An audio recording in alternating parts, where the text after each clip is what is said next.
Hey everyone, today we'll be focusing on calculus and today we'll be focusing on this problem, and without any further hesitation, let's get started. And now we're going to be focusing on our next problem, which our following next problem is dealing with the function of x is going to be equal to the square root of x squared plus 3 of x, where we need to figure out what the domain and then the given range are going to be. And we know, based on our definitions, that domain refers to all real numbers on the x-axis, and the range refers to all real numbers on the y-axis as well. And since we are dealing with a square root, we know for a fact that our given graph is going to look like something like this, just based on memory in general. And we also need to keep in mind that given the fact that we have an independent variable on multiple entities, the graph is going to be disconnected, and that's going to be a concept that we're going to be seeing on very soon. And since we are dealing with multiple entities that have our given independent variable, what we're going to be doing is that we're going to be factoring all together. So I'm going to first square plus 3 of x greater than or equal to 0. In that case, let me just go down over here. And in that context, we just square. Then we have x squared plus 3 of x greater than or equal to 0. We're going to factor out this part. So it's x plus 3 greater than or equal to 0 in that case.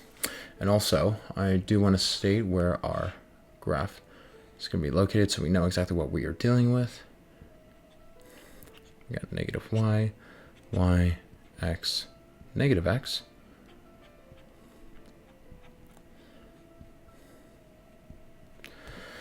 Then when we have done so, after we have already factored out everything, what we will do is that we're going to be focusing on the critical points.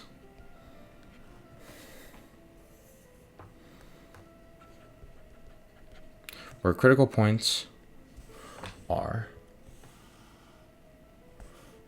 focusing where the function goes to 0.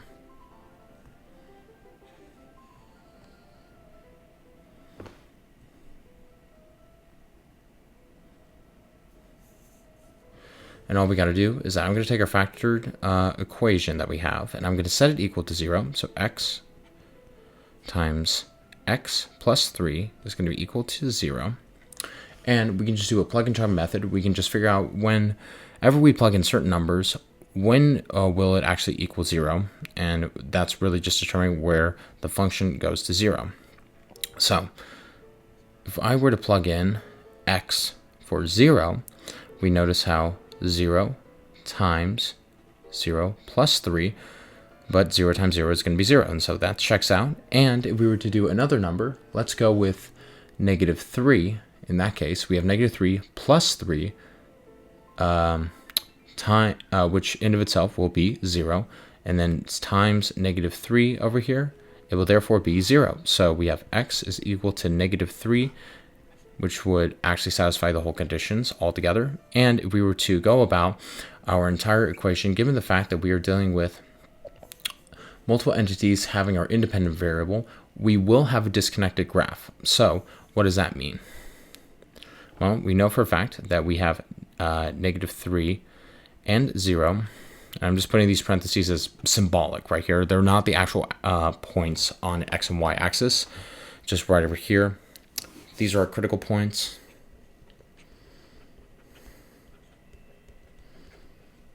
Which refer to multiple graphs.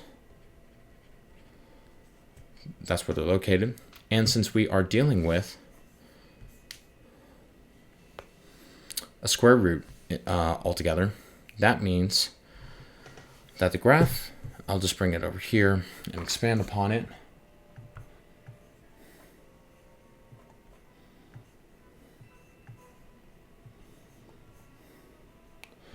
Our graph is going to look something like this. It's color over here. Here we have -3, and it's actually going to keep going out this way. And we will also have 0 as well, squared. Have it keep going out that way. And these are disconnected points as well. So in fact, I'll make this blue for the sake of it, and then just, yeah, there we go.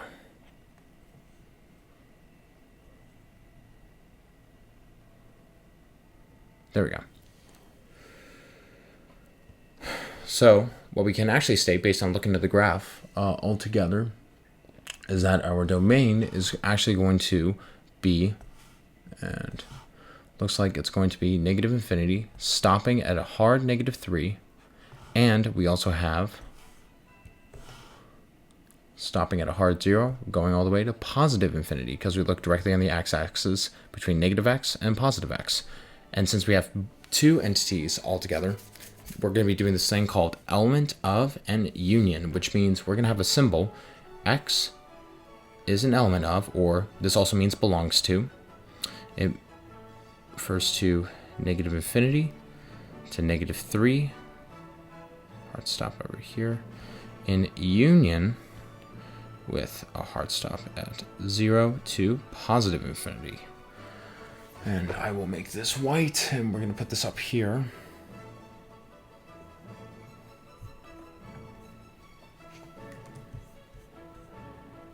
Our given domain will be over here.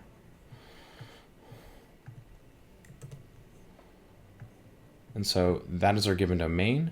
Now the range, on the other hand, now that will be easier to figure out. We can even just take a look at our given graph, and given the fact that we have a square root function, that means that it looks like, looking between the y-axis, between -y and +y, it looks like the whole function altogether with both entities as well, it looks like the range is going to be at a hard 0 all the way to +infinity, because both of the graphs are going to keep going up all the way up to +infinity for the y-axis. And so yes, this was our fourth problem for functions, domains, and ranges. Now let's head over and focus on our next problem. Let me just zoom out here, do a quick overview. There we go.